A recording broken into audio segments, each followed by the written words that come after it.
আজকে শুনলাম, কতটুকু সত্য আমি জানি না, অথেন্টিক সোর্স থেকে এখন আমি পাই নাই, মাঝে মাঝে তো শোনা যায় তাসলিমা নাসরিন ভারতে আছে এক কুলাঙ্গার মহিলা বাংলাদেশে বোরকার বিরুদ্ধে কথা বলে যৌন সুশ্রুতিমূলক বই তৈরি করে আবার বোরকা পরে ভারতে পালাইছে। বোরকার বিরুদ্ধে বলে বোরকা পরে ভারতে পালাইছে, এখনো ষড়যন্ত্র বাদ দেয় নাই। ও বেটা নাকি, ওই মহিলা নাকি মারা গেছে। ইন্না লিল্লাহি ওয়া ইন্না ইলাইহি রাজিউন। তো এ নাকি মারা গেছে এরকম শুনলাম আমি। তো সবাই আলহামদুলিল্লাহ বলছে। আমি নাম নিতে চাই না, বিগত কয়েকদিন আগে একজন মহিলা মারা গেছেন, আমি নামটা মুখে নিলাম না, আপনারা পত্রপত্রিকায় দেখেছেন, যাকে বলা হয় কি যেন কন্যা, অগ্নিকন্যা। কি কন্যা? অগ্নিকন্যা।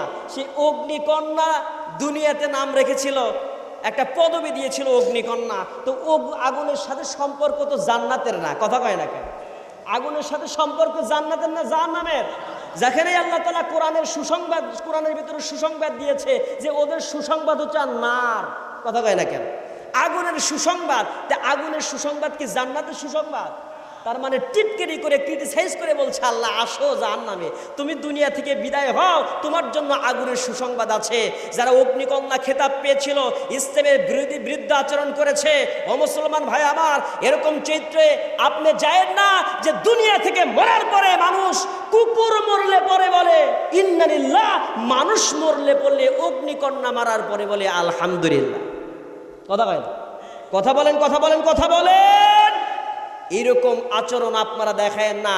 যারাই কোরআনের বিরুদ্ধাচরণ করেছে তাদের অবস্থা এমনই হয়েছে, আগামীতেও এমন